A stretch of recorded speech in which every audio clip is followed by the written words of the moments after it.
All right. So should we move on and get to the Yes, meat and potatoes here, our main event? The let's get to the AW main event. the AWA on the Phil Donahue show taking place. I couldn't get a date on this, but I think it was August 1981.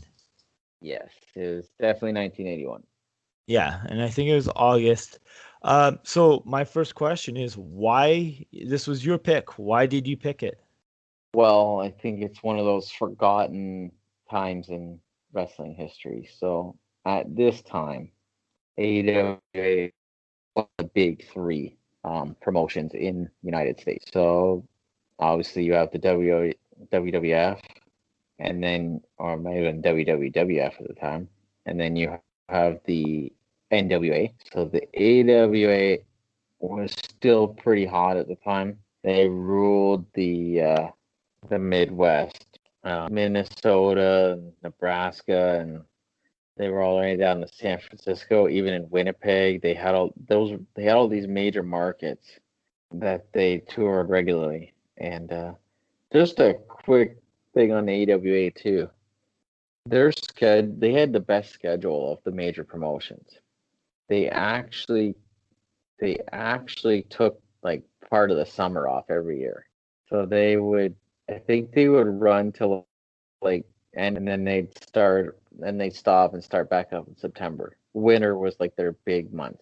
So at this time, obviously not quite the big expansion for the WWF yet. So they still have a lot of their core talent on this show. Um, and they're, I believe they were looking to get some bigger exposure. So they got on the Phil Donahue show. Now at this time they didn't know it yet, but they were getting ready to launch the biggest star in the history of wrestling, which we'll get to on this show. Anyway, I've seen it a few times.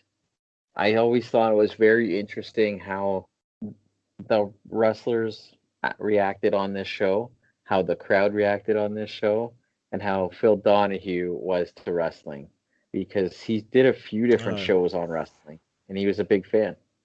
all right. Well, we'll get to more about the individuals in a minute, but let's take a look at the world during this time of the summer of 1981.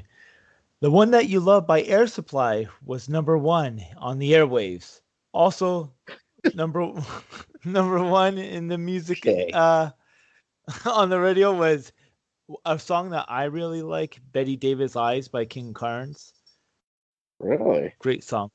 And number three, Jesse's Girl by Rick Springfield. I just heard that today. That's tremendous. There you go. In the box office, if you want to go to the cinema, Superman 2 was dominating during the summer of 1981. There is also the Great Muppet Caper. Have you ever seen that one? Yes, I have. You have seen it. See, I don't think I've seen that one. And also in theaters was Arthur. Have you ever seen Arthur with Dudley Moore? Hmm. I don't. I don't know, man. Maybe. I can't. I There's can't a ter- recall it, there's but a there's a terrible remake that came out in like 2011 with Russell Brand. Not a fan of that one. So okay. uh, also going on, Pete Rose breaks Stan Musali's NL hit record with 3,631 career hits. Voyager 2's closest approach to Saturn happens. Hmm. Mark David Chapman is sentenced to 20 years to life for John Lennon's murder. And something that kind That's of goes hand in yeah. hand with this, Jerry Lewis appears on Donahue to defend telethons. Oh my God. Oh jeez. So let's talk. Well, Let's hold on. look I in got the. one. I got a trivia question for you for that year. All right. Do you know who won the Stanley Cup that year? Oh, this is a good one. Edmonton Oilers. No, I have no idea. it would be the New York Islanders. That was their dynasty years. They won four in a row. I believe 78, 79, 88, or 79, 88. I don't know. Anyway, they won four in a row. and then Edmonton took over and never looked back. Wow. So yes, I don't know any other teams that won that year and any other sport. Couldn't tell. I just wanted to see if you knew that. So let's go talk about Donahue for a quick sec. Donahue was the first talk show format that included audience participation. The show ran for 29 years in America. 29 years. It began in Ohio and ended in New York City in 1996.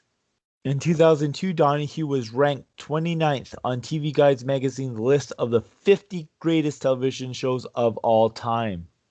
And the last show took place on September 13th, 1996, after 29 years and nearly 7,000 shows. So Donahue, it was pretty big back in the day. I remember it being on the air, but I was very young. Did you see any other Donahue shows besides this one? Later on, there was a couple other wrestling ones. There's a famous one where after the steroid and ring boy scandal, Vince is even on the show, if I remember correctly. And Vince was sitting beside Actually, it's funny you Dave. mentioned that. It's actually funny you mentioned that because that is on my list for us to review one day. I came across it. Yes. I also saw I that have Marilyn seen. Manson was on an episode. Oh, God, Phil Donahue. Okay. Yeah, like in 1995. So, just to one thing I'll just say on that episode, on the one with Vince, it has, if I remember correctly, superstar Billy Graham, Bruno Sino, and even at that time, this is in the 90s.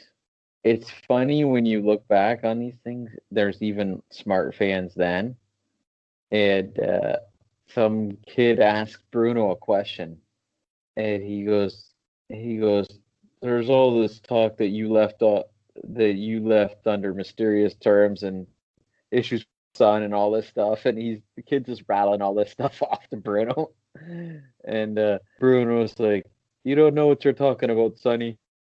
I always thought it was I popped because the way the kid was talking is like reading like the Wrestling Observer, and Meltzer's sitting there on the panel too, which is kind of funny. That is funny. All right, so let's go to the breakdown of this show. It took place, obviously, like I said, summer of 1981. It took place from Cincinnati, Ohio. There was a studio crowd around an AWA ring that was set up in the middle. It opens up with Donahue talking about the growing popularity of professional wrestling in America. Donahue, what did you think about what he was wearing? Well, I mean, ring jacket, man. You can't go in the ring without a ring jacket. He looked I like thought it was Bobby cool. Heenan. He had like those Yeah, old manager sequin jacket on. I thought that was pretty cool that he kind of dressed up for the show. yeah. Well, I think I could be wrong, but I have a feeling that Donahue knew Vern or something like that. Like he's familiar with wrestling. He knew wrestling, so he wanted Yeah. to look. No, I liked it. I thought that was a cool touch. Here's the thing, and before we get too into it, he he gave he gave wrestling respect on the show. He didn't portray it as stupid or anything like that. So I like that he wore a jacket like that. I like that he seemed like he was into it. So it was pretty cool. Yeah. Well, he introduced first Golden Boy Adrian Adonis, who comes out Yes. to a course of booze.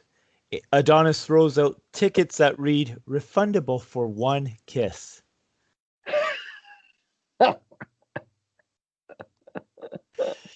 Donahue then introduces Greg Gagne. The match starts. They actually have a match. Like there's actually matches on this show. So the match starts. You get your typical headlock shoot to the ropes, crisscross. Gagne hitting a monkey flip, couple drop kicks. Gagne missed the last drop kick, but covered it up by selling like he hit his head off the canvas. Now the thing is Yeah. during these matches, Donahue would talk to the crowd participants. Like I said at the beginning, this was one of the first shows, or the first show, that had crowd participation. So he would interview various people. So his first person he interviews was Vern Gagne, who retired in May of this year. Yeah. Isn't that crazy? 1981 was when Vern Gagne retired. Wow. Well, you know what's funny? He, Just to get off topic for a second, I found out an yeah. interesting fact about Vern Gagne in researching for this that I did not know. And unfortunately, it's a kind of a dark fact. But did you ever hear about like when he was, I think he was like 92, or might Was have been this in in the his 80s. retirement home? He was in a yeah, he was in a retirement home, and he body slammed another person in the retirement home, and that person ended up dying. Yeah. So I think he had dementia, but I could be wrong. Yeah, And both men had dementia. so obviously Vern spent his whole life as a wrestler. He was an amateur collegiate wrestler before that, so I don't think that ever goes away. And obviously wasn't in sound state of mind. Yeah, I know he threw him or something, and the guy, I don't know. When you're old and you fall, He and it could be really fatal. So he broke his hip and died like I think it was like yeah, 2 weeks or 20 days later. yeah, And yeah. the guy that died was like a cancer research scientist or something like that. It's crazy the stuff that you come across. Anyway, back to the show. Vern talks about Greg Gagne and how he made a mistake earlier in the match going for the drop kick then missing. So he kind of helped cover it up. Donahue then talks to this woman who is maybe in her early 40s. She is identified as a regular wrestling spectator who goes once a month to the amphitheater. Now, she is prominent throughout this show. I don't think she was a plant, but she really kind of knew her stuff. And by that, I don't mean like she was reading the dirt sheets because there wasn't none probably back then. But she knew all the wrestlers. She knew the storyline. She knew the basics. She was a good fan, but she was also kind of off because she claims her favorite part is blood, and she claims that Greg Gagne is a future champion. What is it about this that makes you so attracted to it? Why is it exciting? I like the bodily contact. I like the excitement. I like the violence that they get into, the blood. Yeah, the blood's real neat, isn't it? Oh, that's great. That's the best part of wrestling. Donahue then interviews another woman about the same age as the last. She describes Gagne as having a weird offense known as tush action. Well, with Gagne, it's okay. He's pretty good at it. He kind of feels with the show. He lets loose, and besides, there's lots of tush action. So He's got what? tush action. Oh, tush action. As in the dairy. The hind end, right? Is that a... Matt, can you give us more insight to this tush action? Well, this is the only time I've ever heard this in all the years I've watched wrestling. I don't know. I think the only person that did anything tush action related in wrestling was probably Billy Gunn, but I don't know. It's not a common style in wrestling. Well, I I bet she would have been a big fan of Rikishi. I mean, maybe she was waiting for Gagne to give Adonis the stink face. Or, you know what? Vince McMahon was well versed in tush action too.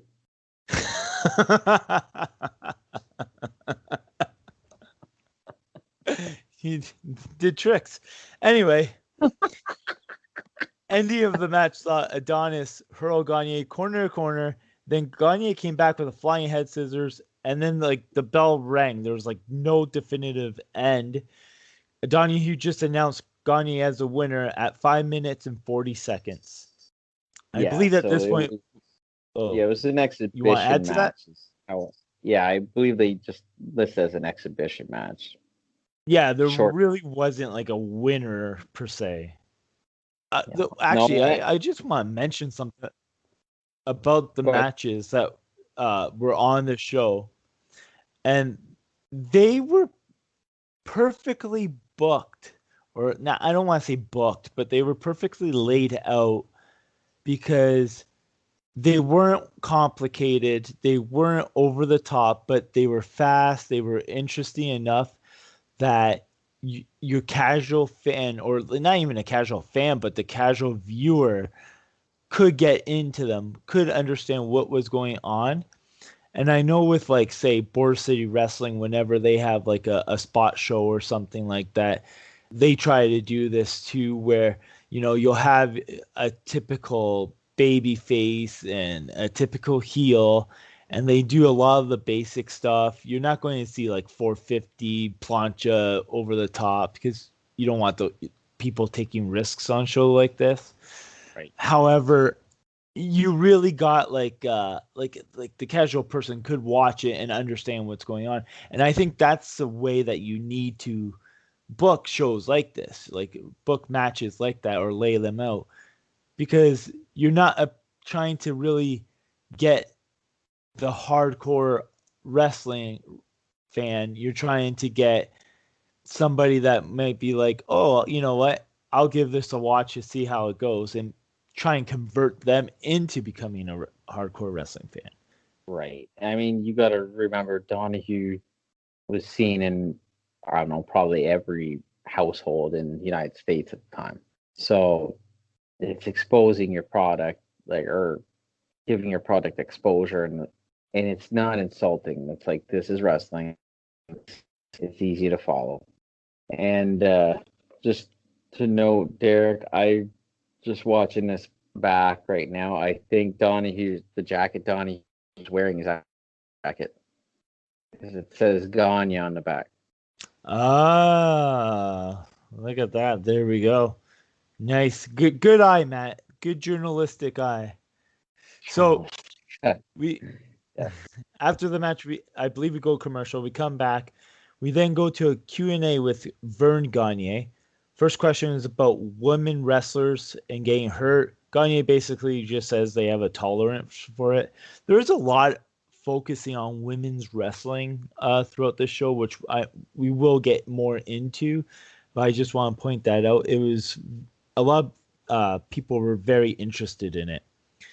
Next question is by a woman who has never watched wrestling, and she asks how matches are decided.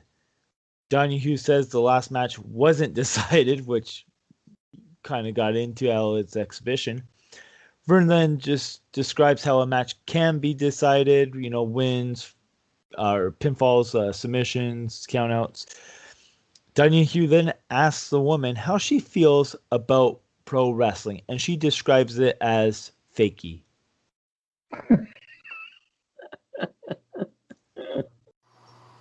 Have you ever seen this live? No. What are your feelings about this? It's fakey to me. It's, You think so? Have you ever been body slammed? Vern then describes what sets pro wrestling apart from amateur wrestling and how theatrics and the ring make it more exciting. Then we are I just a want to women's talk match. about the fake thing. Chris Grable and Judy Martin. Oh, you want to talk more about the fakey thing? Yeah, I want to talk about the fake thing. So it's kind of, because I was thinking about this earlier. One thing that drives me nuts today is, and I'm gonna go back and forth time period then and today. So every era there was people that would cite wrestling as not being real. The only difference between then and now is the wrestlers protected their business as opposed to now. So it kind of drives me nuts today when people are like, "Oh, kayfabe's dead. It doesn't matter. We don't have to try to make this believable," which I think is considering you're in the crowd in 1981 saying that this isn't real, but they're somewhat intrigued by it, by what's going on. Just to add to that, wrestling was not exposed in 1989. It was exposed in the early 1900s over and over and over again. People for about 100 years, but it drew big numbers for 100 years. So I just wanted to throw that in there. It's just funny to me the way people react and how the wrestlers react today. Watch the wrestlers then. This is our business. We don't care what you think. And then today it's like, oh, we're all best friends. We're all entertainers. We'll all hang out after the match. Take a selfie. So anyway, I just want to throw that in there. That sounds a little bitter. But we then go to a match between Joyce Grable and Judy Martin. Joyce Grable, I think, is one half of the women's tag team champions at this point. Yep. So, I don't know anything about Joyce Grable. Judy Martin, I was somewhat familiar with, but do you know anything about any of these women? Wasn't Joyce Grable? Wasn't she her mother? Wasn't her mother a wrestler too, from like the golden era? I'm gonna look her up real quick. You're asking me, and I'm asking you who she is. So I'm fairly certain Joyce Grable was somebody we came up on the show for a birthday not too long ago. I probably replied with who? Joyce Grable was the tag team partner of Wendy Richter. Okay. Held the NWA United States Women's Championship. Yeah. And NWA's Women's Tag Team Champion 4 times, twice with Richter, twice with other tag team partner, Vicky Williams. Okay, so she took the name Grable because her trainer and idol was Judy Grable. And Judy Grable was from like the golden era, like Moolah and all them people. So. Oh, I thought she was the girl in Wizard of Oz that played Dorothy. She was actually a guest in a TNA show in 2011 too. Was she in the cage? One of the women dancing in the cage? I don't think so. Anyway. All right. Well, the match starts with headlocks, hammerlocks, snapmere, head scissors by Joyce, followed by a monkey flip. Judy then gets the upper hand with the armbar. At this time, Vern invites the fakey woman to get into the ring. I guarantee you, fakey woman did not get into the ring. Donahue and the audience then try to guess the women's ages. Some say 40, some say 29, 30. The correct answer was 29 and 26, I believe. But these women, they did look like they were probably about 40. But I think that's just me because anyone, like even the men, like Adrian Adonis and all that, they looked like they were far older than like me, you know. And I'm at this point in my life, I'm older than what Adrian Adonis was at that point. Judy Martin was in the Glamour Girls team in the WWF. Yeah, I was familiar with her. Yeah. Okay.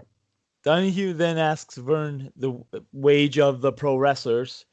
Vern says some make up to $500,000 a year, but these women make about $50,000 a year. Did you want to talk about their pay at all? Well, I found it interesting that in 1981, women's wrestling, like the pay and their schedule and how they're basically used on the card are a discussion in a crowd where people don't know anything about wrestling. I found that very interesting. Well, and I mean, I guess Donahue, it's mostly a female audience, so I could see where that would be maybe a topic of conversation. But if you think about, this is 1981, and there wasn't a big women's surge in pro wrestling up until about 5 or 6 years ago. Thing where, you know, where it was, it's where it came from. 50,000 a year when women, there wasn't a lot of women's wrestlers at the time. They were still almost a special attraction on the card. I don't know. I found all that conversation very interesting. Oh, indeed. So another question that was asked was about regulation. Gagne says the Athletic Commission, Stanley Blackburn is the president of the AWA, Jim Crockett for NWA, and Vince McMahon, he thinks, he said, for the WWF. And those were the three big leagues in North America in 1981. So back to the match. The finish came when Donahue asked if he could ring the bell while Martin looked like she was setting Joyce up in a leg lock. So I put Martin wins at 5 minutes and 17 seconds. After the match, Donahue gets in the ring between the two women to interview them, but both women go at each other with Donahue in between them. Think like the Tim White spot from the Attitude Era, or Teddy Long, where they would kind of get in between the women and wrestlers, and they would kind of roll on top, that type of spot. Well, that happened to Donahue about 20 years before the Attitude Era. Oh. And so then we go a commercial break. We then come back to a Q&A with all four wrestlers in the ring. First question is an older lady who calls wrestling flashy and says that she didn't enjoy it. Adonis then cuts a promo on her, which was fantastic. And then after he's done cutting the promo on that lady, another lady offers to give Adonis his card back. So she will not be receiving a free kiss. How great was Adrian Adonis? Oh, he was amazing. Like, this is a guy that it's really a shame that he didn't go as far as I think he could have went. He had an awesome look. He was tough. Obviously, once he went to WWE or WWF, his weight started to balloon out of control. But he was smart enough that he kind of went with it because he did this flamboyant gimmick, the adorable one. But he shaved off his body hair. He put on all this makeup and everything. He kind of went lived his gimmick like he was going to be if I'm putting on all this weight. Or I don't know if it was intentional or what, but he's just kind of went a whole different way with where he was at in 1981 because he was in really good shape here and he could go. Boy, he was. You could tell how good of an athlete he was because even in the WWF, when he was at a higher weight, he could move even at that size, and he.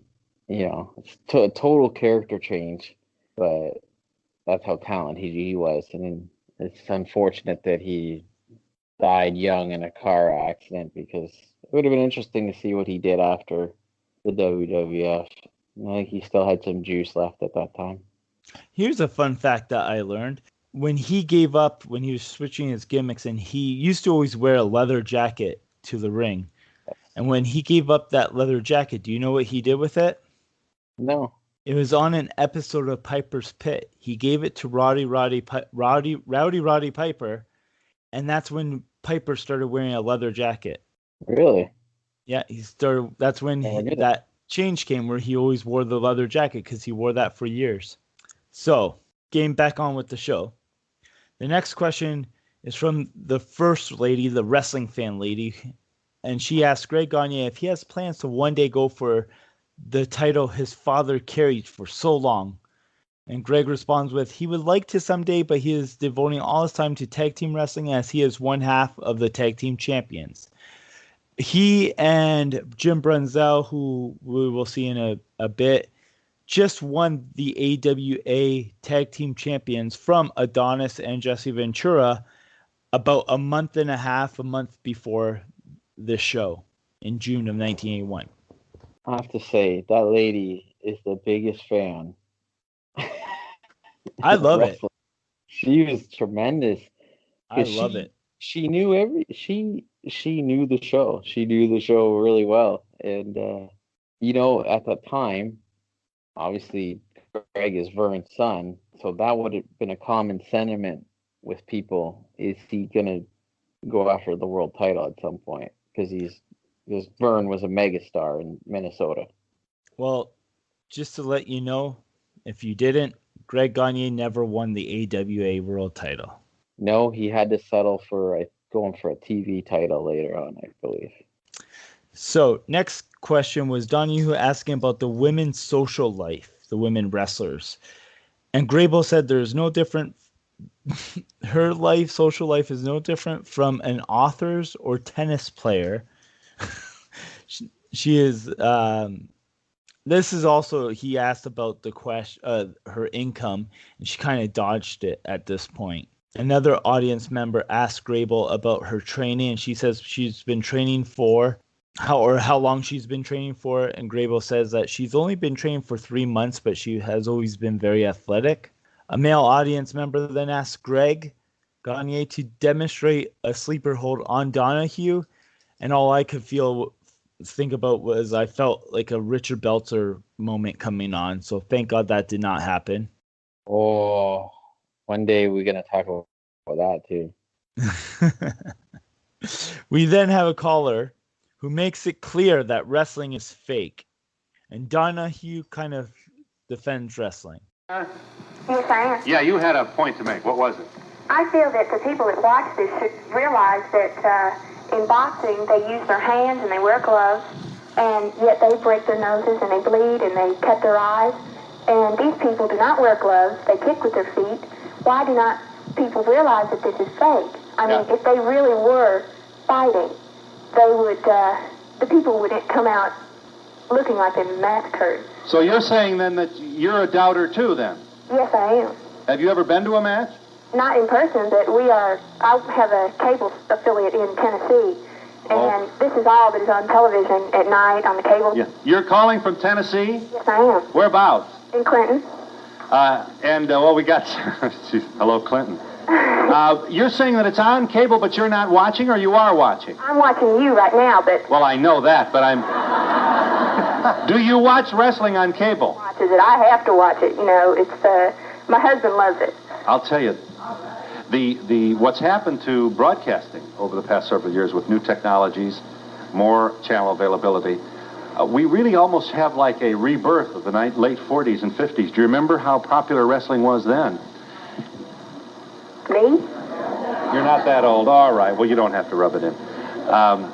Here we go again with wrestling, and once again the dialogue continues. Look, we're here merely to say this is not going away. It never has. In fact, it seems to be enjoying a rebirth. How you feel about it obviously depends on where you're standing when you watch it and what kind of match you see. But if you remember nothing else, please know that there is big money in this game. And that brings us to commercial break. When we come back, we have a tag team match featuring Jesse Ventura and Adrian Adonis, the East-West Connection, versus Greg Gagne and Jim Brunzell. So this is kind of almost a rematch because, like I said earlier, Greg Gagne and Jim Brunzell beat the East-West Connection for the AWA Tag Team titles a month before. During the match, a caller asks why there are so many champions, and Vern explains that there's 3 major leagues, and each league has their own champion. Now, this is the interesting part of the match, probably the highlight, is we are treated to this 6'7", 300-pound golden man from Venice, California coming out. And this is actually Hulk Hogan making his AWA debut. So he is wearing his sterling golden robe. He says he didn't come here to lollygag in the hallway, brother. And then Hogan and Ventura kind of got into it right from the get-go, even though they're both heels, jaw-jacking back and forth. What did you think of Hogan's appearance here and the fact that this was his first night in the territory? So I believe he just filmed the Rocky movie, or that was just getting ready to come out, because he got let go by Vince Sr. for doing that movie. And Hogan really hadn't found a place in wrestling at this point, so they brought him in as a heel. You know, it is funny when you see Hogan as a heel, just the way he's talking and stuff. It's an interesting time. I think they were looking at him as a long-term project, because Hogan obviously at that time wasn't looked at as some big star. He had a little bit of traction getting beat up by Andre, but I liked it. It's like Hollywood Hogan in 1981. You know, the thing is seeing Hogan, he looked like a star. Like he had, like, he did not look like anyone else. You know, I would even argue to say that Jesse Ventura looked like a star, but like seeing Hogan come out, so like he was looked different than anyone. He looked like a golden god.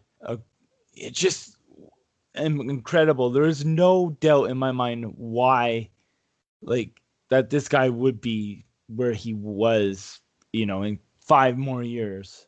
Well, I guarantee you, when he walked in that room, everybody noticed him. Oh yeah. He just has that. He had that look, and you know, like, and it's funny you say Ventura had that look too.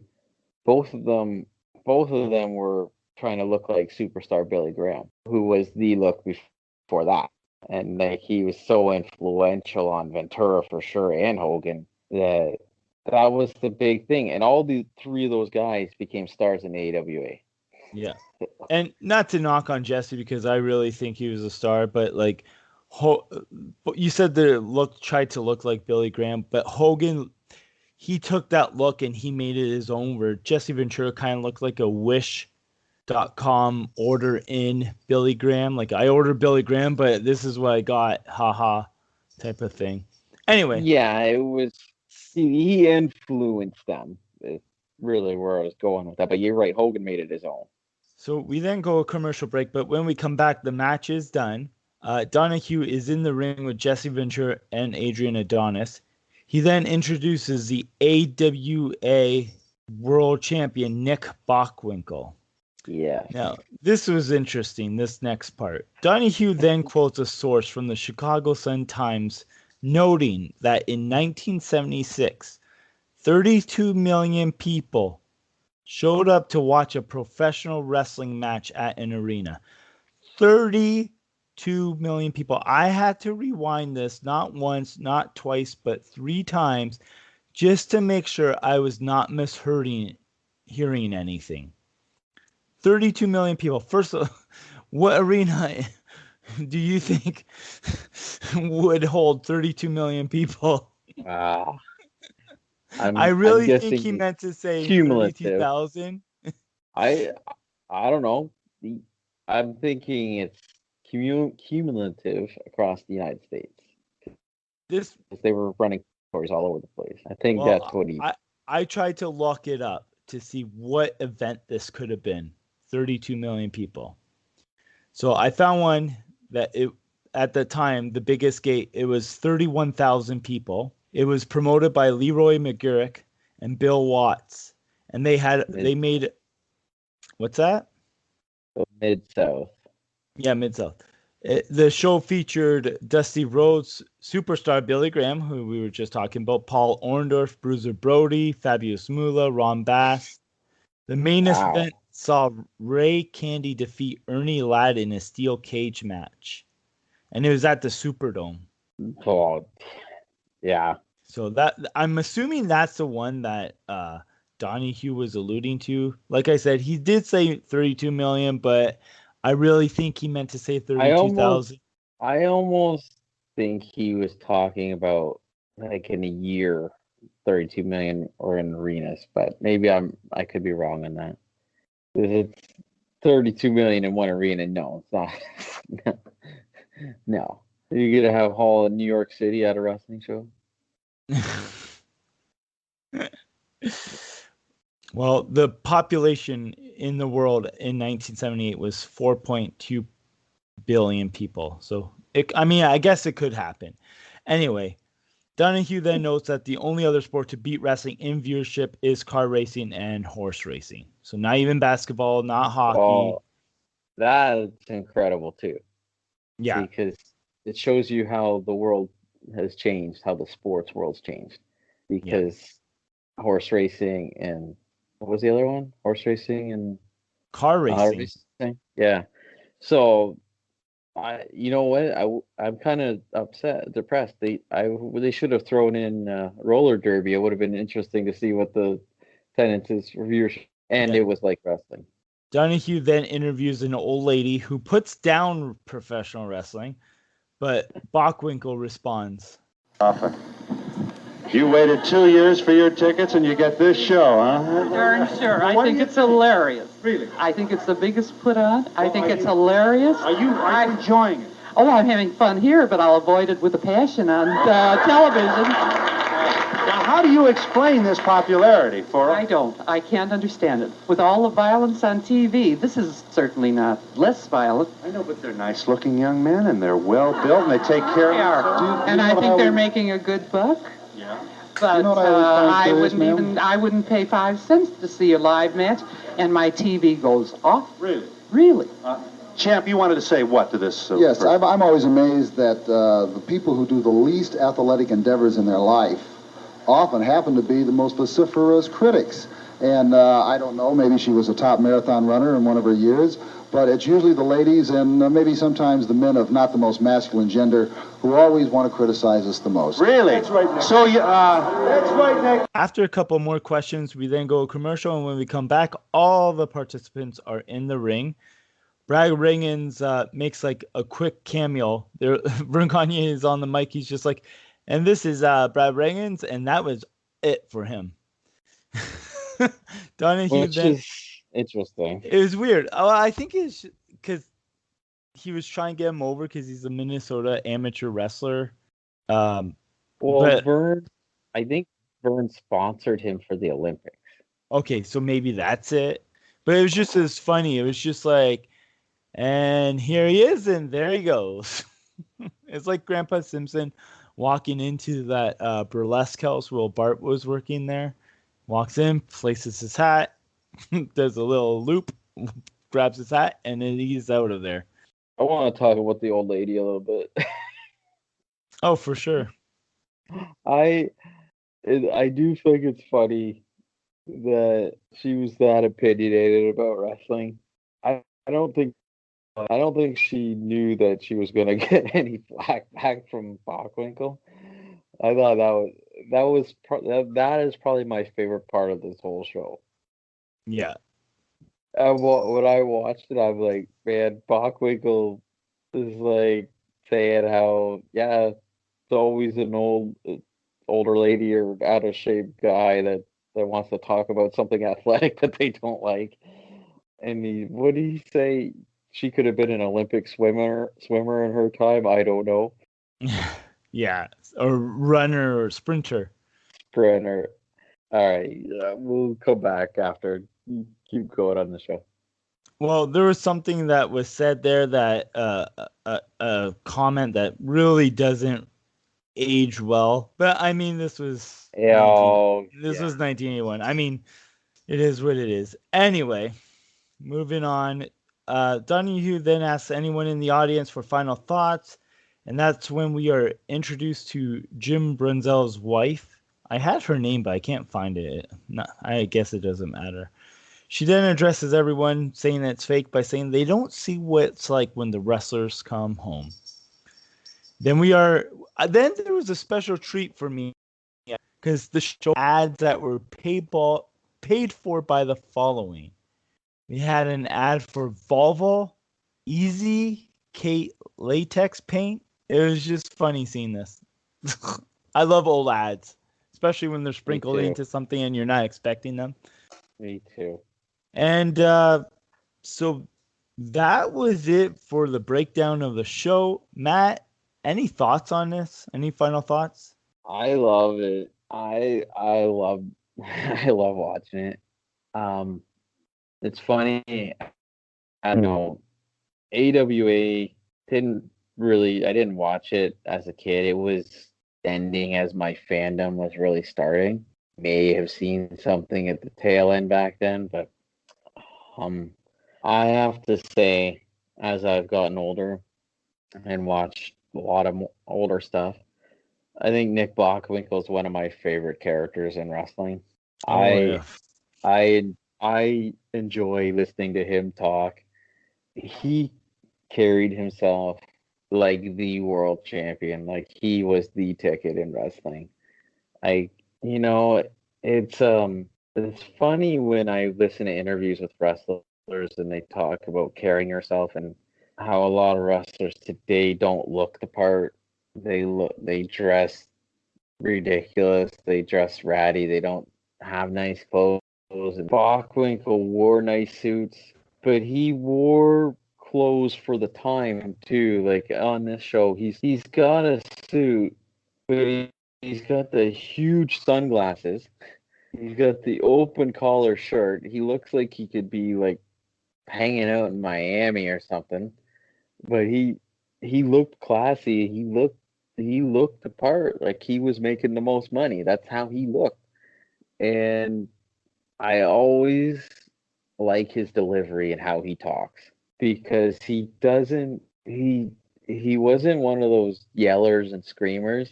He would casually talk and he would talk articulately and he'd be like he would talk to the old lady like she's inferior. And I thought I love it. Like even the way he holds the belt. He holds it and so when you see him holding the belt that says he's the world heavyweight. He was tremendous. Yeah. If he you know, I remember when they announced him for the WWE Hall of Fame, and I was a little surprised by it at first, and then I thought about it, and I'm like, no, should be there. He was on top in that company forever. He was the guy when Vern stopped. Like he carried that company, and if you watch matches later in his career, he got better as he got older. There's He a match actually with actually yeah, when I just want to mention when Vroom retired, it was Bockwinkel who was awarded the AWA championship because he held it before Vern beat him for it, and then Vern retired, yeah, and Bockwinkel became AWA champion. That's his run, that run right here in 1981 that we're seeing. yeah. And I mean, even later in his career, I remember watching, he wrestled Kurt Hennig before Kurt went to the WWF. And Kurt Hennig was a more athletic style. And Bockwinkel was hanging with him then, and he was like in his late 40s. I don't know, man. Like, if he's not in that, it's weird because we're in an age now where aren't the stuff they're not going to remember this. He was definitely one of the top world champions in the old system in the big three. He in that era he was definitely like the guy. Well, there's two wrestlers in modern times that closely resemble him, and that was Chris Jericho in 2009, who was a blatant Bockwinkel ripoff. Like not ripoff, but he was channeling Nick Bockwinkel because even down to the promos where he would just talk, he wasn't yelling. Yeah, And that was probably one of Jericho's best run as champion, actually. And then the other man yeah, that closely resembles Bockwinkel is Nick Aldis. yes, yes. I mean, in all honesty, like how many wrestlers on TV right now do you see dressed nice like that? I don't know. Right? Yeah. So all like I mean, WWE, the Hurt Business dresses professional. Yeah. Those guys wear suits. They look good, right? But see, I would it say goes with character too. I'll make that I argument agree. in there. I Because agree. I think like, you know what, most people when you hold a world title, you need to dress like that because you're representing the company, right? But a lot don't. No, a lot don't, but And perhaps they it should. works for some people, and it works for some people to not. But I think a lot of talent wants to be like CM Punk because Yeah. that didn't fit him, right? Like I'll give you a good example. Drew McIntyre dresses nice, but he doesn't wear a suit. But he's nice in 2020, Yeah. right? So it's not necessarily overdoing it. You have, I don't know. A lot of people don't look the part today, and that worked for Bach. See Vern, like when Vern was wrestling and he was the champion, I think he wore a dress shirt once in a while on TV, but his stuff was always, it was almost like he was wearing wrestling gear, like the jackets and stuff. But he was a wrestler. He was a collegiate wrestler, so it worked for him. But if you go back and watch those old studio interviews with Mean Gene and stuff, a lot of those guys, their street clothes reflected on the person they were. They all didn't have to wear suits, but the Yeah. top guys generally did. Yeah, top I guys mean, should always wear a suit. Like, so yeah, no, I really like Bockwinkel on this. Ventura was great too. The way he jaw jacks. He wasn't he wasn't a great wrestler per se, but he was a great character. yeah, And that was what was good with him and Adonis. Adonis was the worker, he was the talker. So that's how that tag team worked. I enjoy stuff like this because it's a look at history, look at wrestling history, because you've seen people on that show that were big players in wrestling or were to be big players in wrestling, and you saw them before things changed. So this is in 81. So we really didn't take off till 84, I want to say. So this is right before Hulkamania. yeah. It's funny because actually, Hulk Hogan was going to beat Nick Bockwinkel for the AWA championship, but Yep. Vern wanted some of his percentage of his Japanese deal, and Hogan said no, brother, and that's when he ended up going to New York to WWE, and the rest is history. Yeah. And well, that was also before contracts.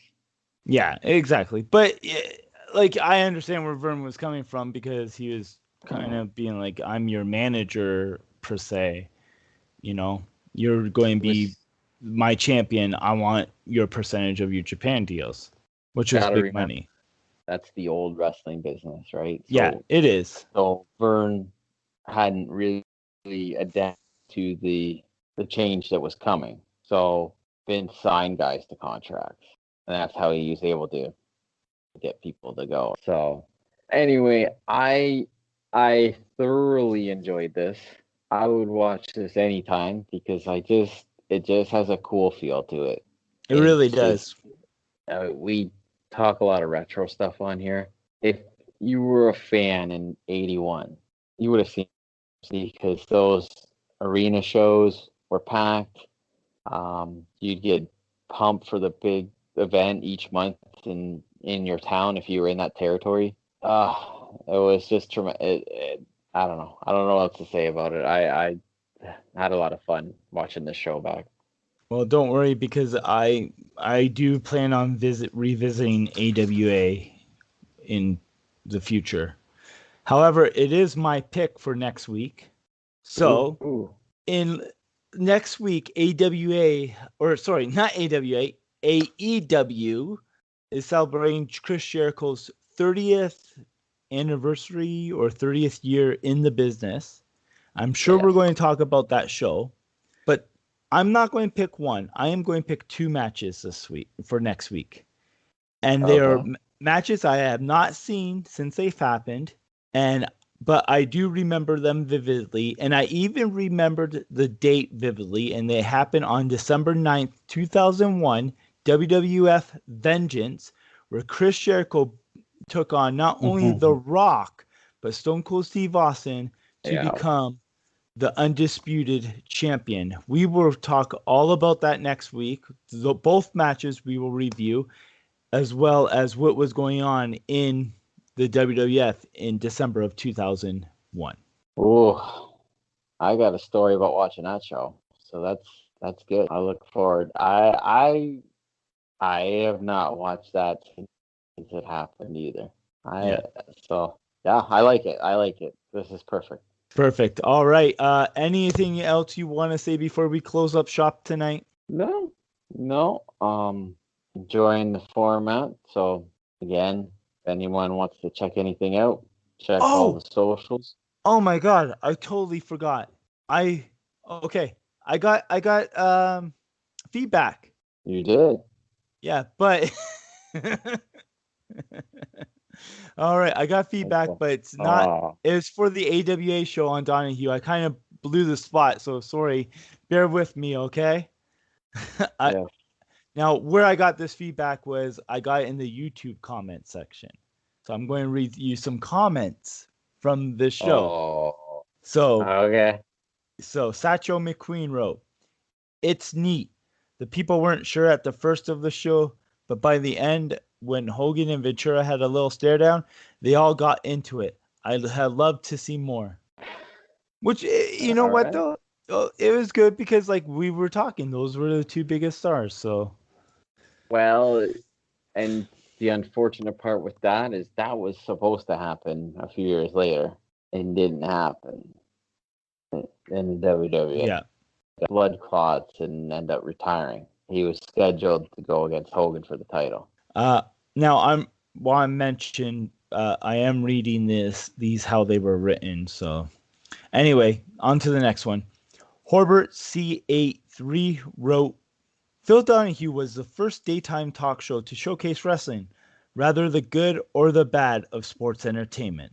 Next, we had Dusty Vision TV. This is our final comment. So Dusty Vision TV wrote, "Apparently my aunt gave Adonis a beat while he was in town for the match. True story." And with that being said, be sure to follow us on Twitter, which Matt does an excellent job keeping up with it. You can listen to us on all podcast streaming platforms. You subscribe to us on them so you never miss the show. Send us some feedback any way you can. Twitter, Facebook, Instagram, snail mail, ICQ, carrier pigeon, whatever you want. I am Derek. Matt, any last words? Well, sounds like it was a real hard day at the office for Adrian. We will see you guys next week. See ya.